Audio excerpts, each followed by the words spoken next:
Bon après-midi, bien-aimés dans les seigneurs. Je vous salue dans les beaux et précieux noms de notre Seigneur Jésus-Christ de Nazareth. Cet après-midi, je voudrais commencer à vous parler d'un thème vaste. Le thème s'intitule Comprendre les saluts. Les saluts, c'est un thème très vaste.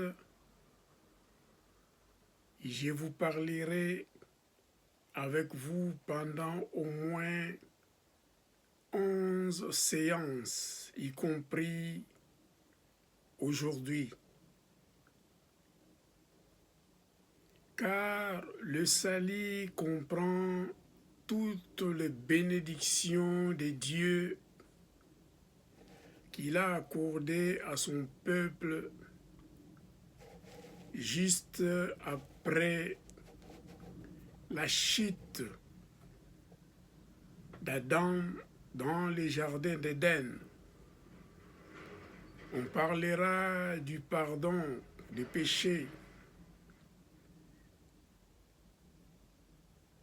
la justification, la rédemption, la réconciliation, la sanctification, la nouvelle naissance, la vivification, les dons du Saint-Esprit et la nouvelle création. Donc pour comprendre le salut, il faut que nous comprenions chaque sous-thème qui regarde les bénédictions de Dieu pour sauver son peuple. Voilà pourquoi, pour croître spirituellement, nous avons besoin de comprendre avec détail chaque sous-thème pour être affermi spirituellement et ne pas continuer à tomber dans les pièges de l'ennemi. Voilà pourquoi j'ai pris ça à cœur de pouvoir partager avec vous, peuple de Dieu, ces grands thèmes qui s'intitulent « Comprendre le salut ». Pour commencer, je voudrais d'abord vous définir le mot « salut ».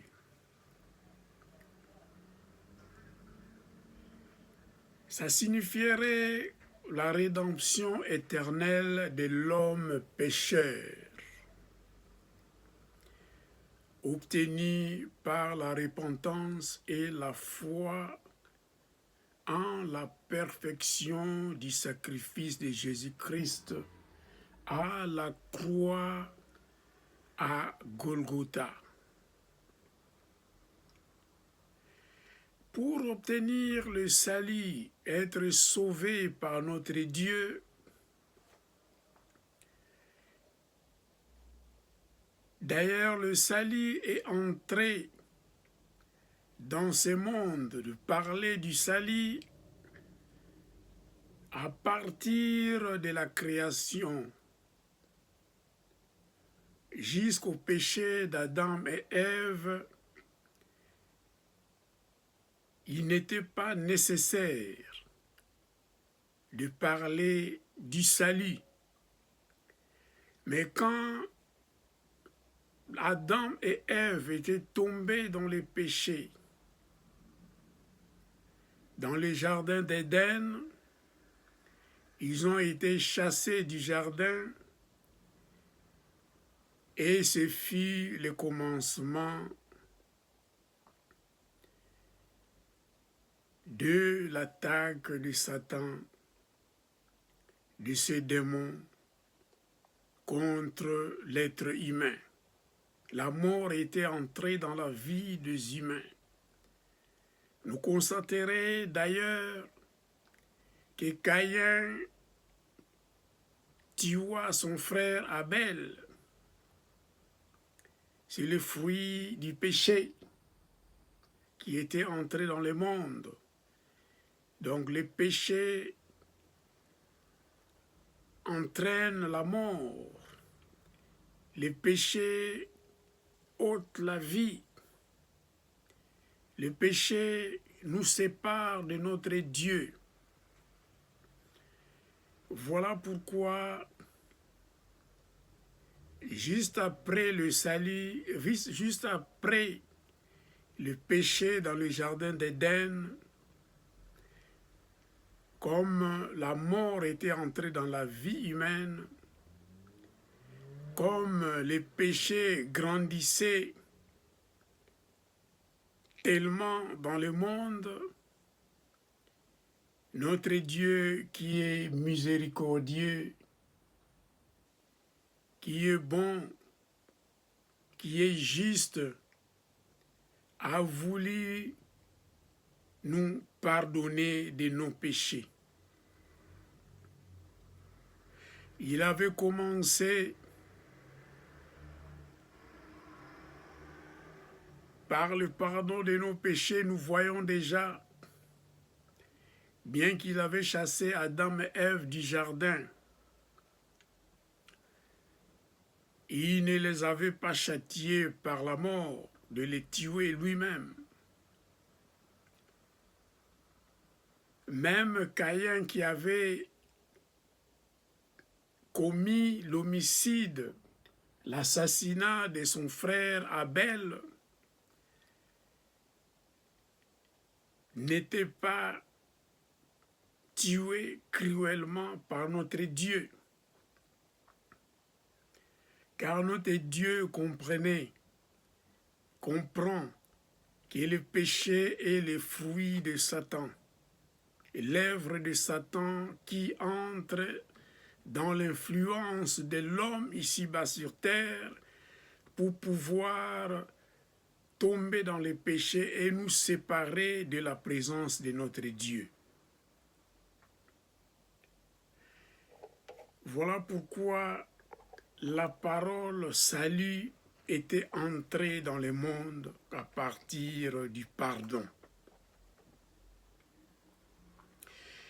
Notre thème, notre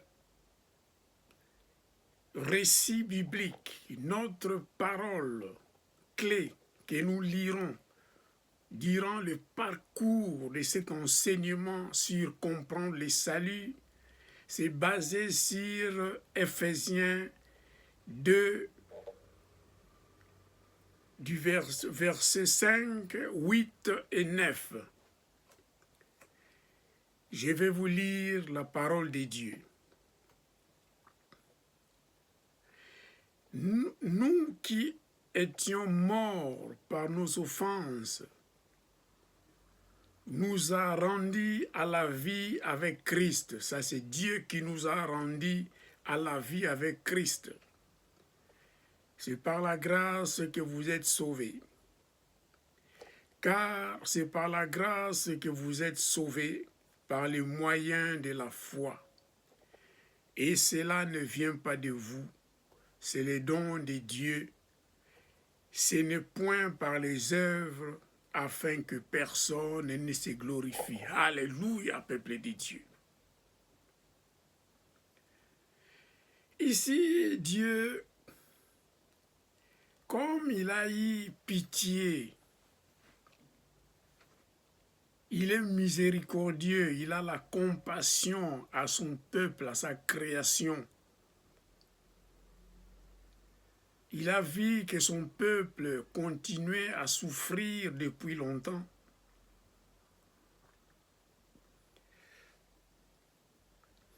Depuis la chute d'Adam et Ève dans le jardin d'Éden, et que quand la loi était venue avec Moïse, la loi permettait, quand le peuple péchait, quand les sacrificateurs commettaient le péché, Quand les individus péchaient également, notre Dieu permettait, selon la loi, de sacrifier des victimes animales. On égorgeait des moutons, ou des chèvres, ou bien des béliers. Et avec ce sang qui coulait, Dieu purifiait le peuple de son péché, purifiait le sacrificateur de leur péché, purifiait également individuellement chaque peuple. Mais c'était un truc continuel. Il devrait égorger les animaux, les boucs, les béliers, chaque fois que le peuple péchait, chaque fois que lui-même, le sacrificateur, commettait des erreurs, chaque fois que les individus eux-mêmes commettaient le péché, ils étaient obligés de sacrifier des animaux afin que leur sang coule, pour que leur péché leur soit pardonné. Mais notre Dieu qui est bon avait pensé déjà, la Bible déclare, Dieu a tant aimé le monde qu'il a envoyé, qu'il a sacrifié son unique fils. Celui qui croit en lui ne périra point et héritera la vie éternelle. Notre Dieu avait déjà eu cette pensée de sauver l'être humain en envoyant son propre fils, Jésus-Christ de Nazareth, de mourir sur la croix pour nous sauver, une fois pour toutes, de la vie du péché, de nous délivrer de l'esclavage d'entre les mains de Satan. Voilà pourquoi la Bible nous dit, qui sera sauvé? Comment serait-il possible pour être sauvé? La Bible nous dit, pour être sauvé, Dieu sauve celui qui croit au Fils de Dieu et à la vertu de son sacrifice expiatoire. Le croyant est sauvé de ses péchés par le sang de Christ versé à la croix. Ici, j'aimerais vous lire dans les livres de Hébreux, chapitre 9, verset 12, pour vous faire comprendre encore une fois ce que Dieu veut, ce que Jésus avait fait pour nous sauver, pour nous faire obtenir le salut. Je lis la parole de Dieu. Hébreux 9, chapitre 9, verset 12. Et il est entré une fois pour toutes dans les lieux très saints, non avec le sang des boucs et des veaux, mais avec son propre sang, ayant obtenu une rédemption éternelle. Alléluia, gloire à Jésus. Dieu avait constaté au fur et à mesure, avec la loi de Moïse, les sacrifices continuaient. On continuait à tuer les boucs, les béliers, les moutons. Mais le péché continuait à grandir. Le peuple continuait à pécher.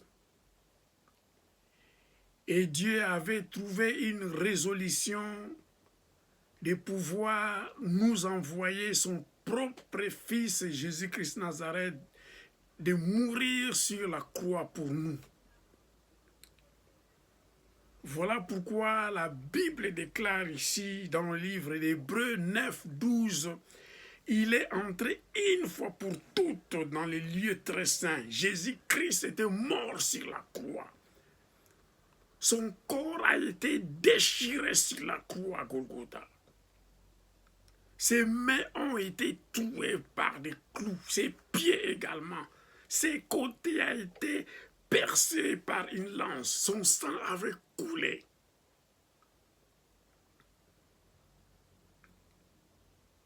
La Bible déclare que les rideaux qui séparaient les lieux saints et les lieux très saints étaient déchirés de haut en bas. Donc le corps de Jésus était déchiré, était mort sur la croix pour nous faire entrer dans les lieux très saints. Par son propre sang. Donc il a fallu, pour obtenir le salut, pour être sauvés, nous, peuple de Dieu, nous, enfants de Dieu, il faut que nous croyions à la vertu de son sacrifice expiatoire de Jésus-Christ Nazareth sur la croix Golgotha. Non avec le sang des boucs et des veaux, mais avec son propre sang, ayant obtenu une rédemption éternelle pour nous. Bien-aimés dans le Seigneur, comprenons ces choses. Comprenons ces choses.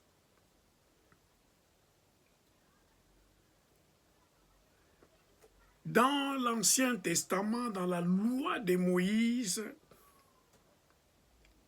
les souverains sacrificateurs entraient une fois par an dans le lieu très saint.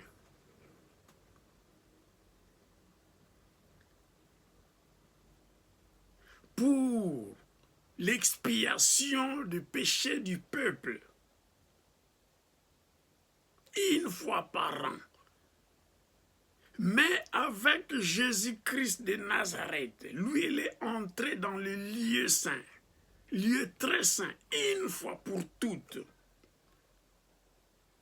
avec son propre sang, non avec le sang de bélier, ni le sang de bouc, pour nous permettre, nous également, sans crainte, d'entrer devant la présence de notre Dieu, dans le lieu très saint. Alléluia. Bien-aimés dans le Seigneur, comprenons ces choses.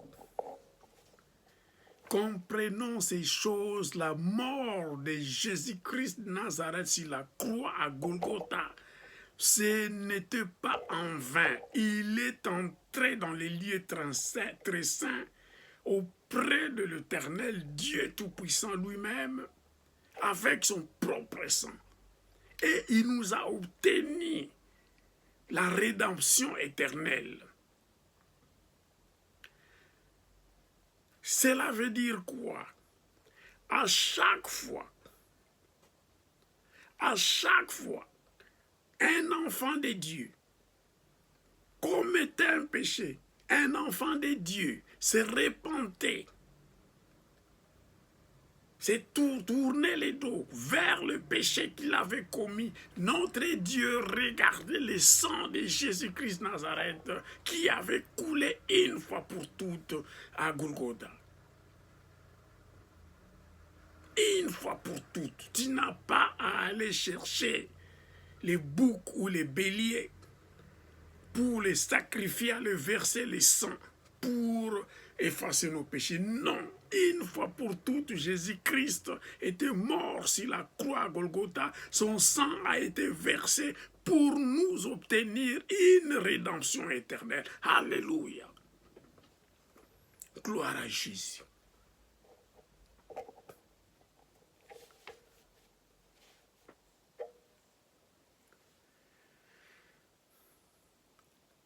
La parole nous dit encore dans le livre d'Apocalypse 1, chapitre 5,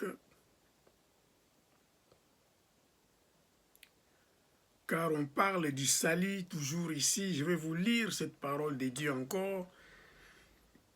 Apocalypse 1,5 nous dit: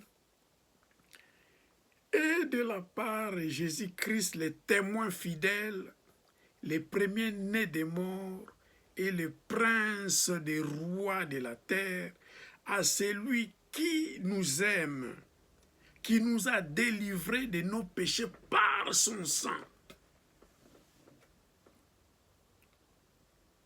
De la part de Jésus-Christ, les témoins fidèles, il a témoigné la présence de Dieu Tout-Puissant ici-bas sur terre. Le premier-né des morts, il est mort sur la croix pour nous.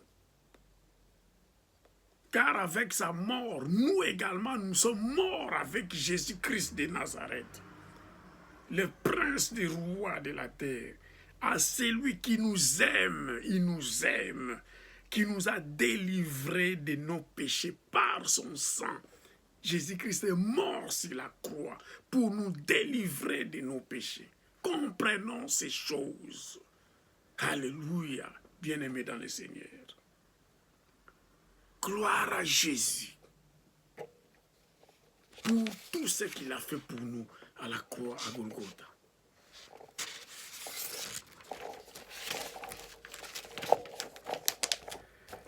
Je ne serai pas long avec cette introduction sur comprendre le salut, mais je vais vous inonder.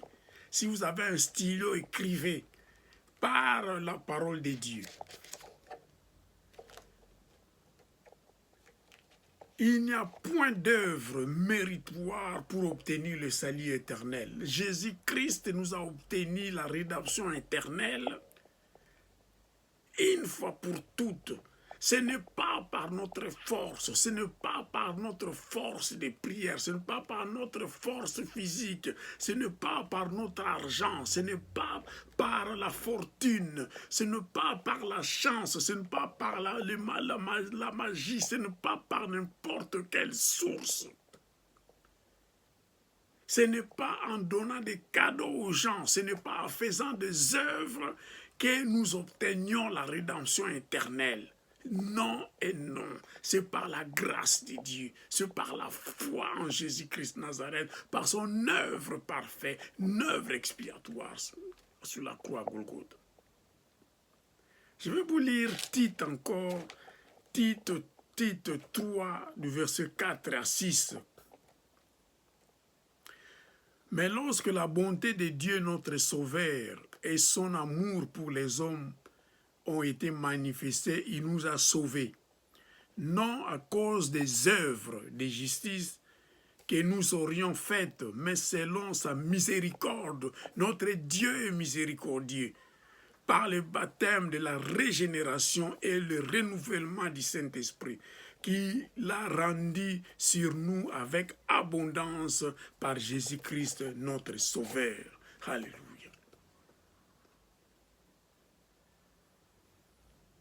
Passons rapidement également à 1 Thessaloniciens chapitre 5 verset 9 nous dit: car Dieu ne nous a pas destinés à la colère, mais à l'acquisition du salut par notre Seigneur Jésus-Christ Nazareth. Dieu n'a pas voulu nous condamner immédiatement. Dieu n'a pas voulu nous punir. Il connaît la source du péché. Il connaît l'auteur du péché. C'est Satan, c'est le diable. C'est ces démons qui nous incitent, qui nous font entrer dans le monde du péché. Et le péché même nous amène à la mort. Mais notre Dieu, comme lui, il est souverain, fidèle, il a compris, il le sait, que c'est Satan qui nous amène à faire cela. Alors, Dieu ne nous a pas destinés à la colère, mais à l'acquisition du salut par notre Seigneur Jésus-Christ Nazareth. Acquisition du salut, il a sacrifié son propre Fils, mourir sur la croix pour nous. Alléluia. Comprenons ces choses, bien-aimés dans le Seigneur. Alléluia. Gloire à Jésus.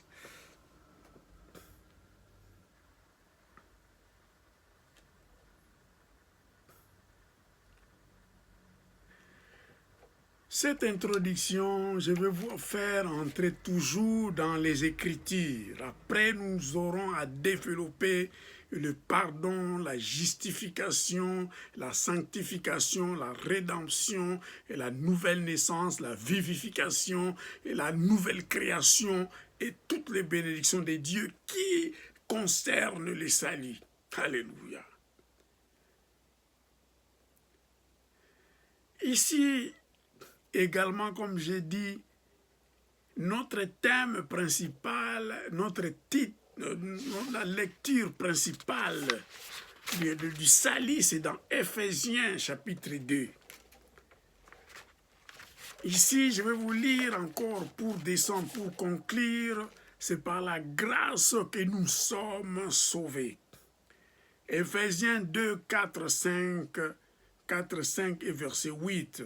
Mais Dieu, qui est riche en miséricorde, à cause du grand amour dont il nous a aimés, nous qui étions morts par nos offenses, nous a rendus à la vie avec Christ. Car c'est par la grâce que vous êtes sauvés, par le moyen de la foi. Et cela ne vient pas de vous, c'est le don de Dieu. C'est par la grâce, c'est un don de Dieu.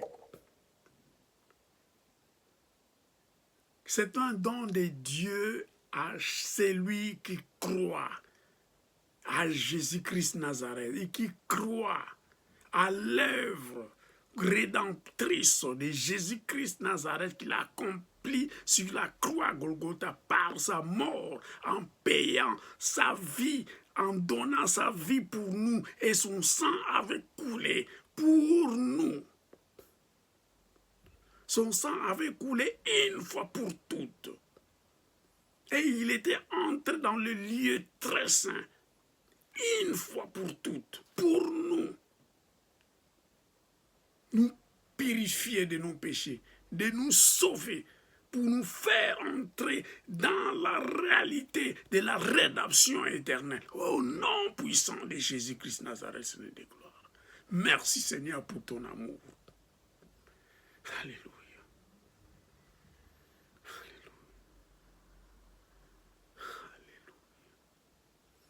Alléluia. Alléluia. Gloire à Jésus.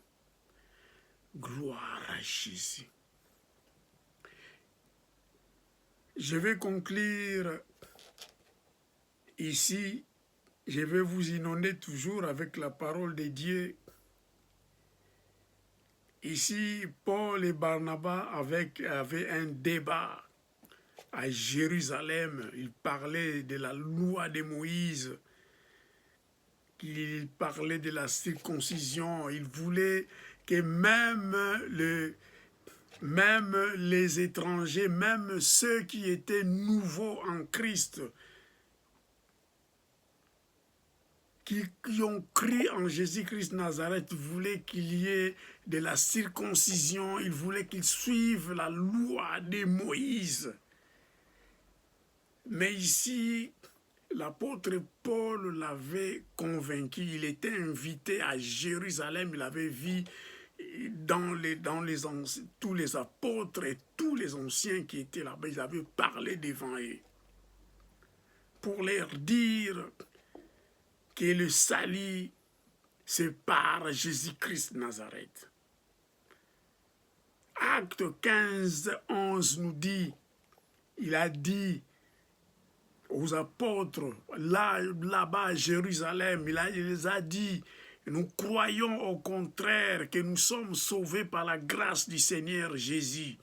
De la même manière que ceux qui croyaient en Jésus-Christ Nazareth, qui n'étaient pas des Juifs. Et ils n'avaient pas cette tradition de la circoncision. Ils ne connaissaient pas la loi de Moïse. Donc, ils croyaient en Jésus-Christ directement.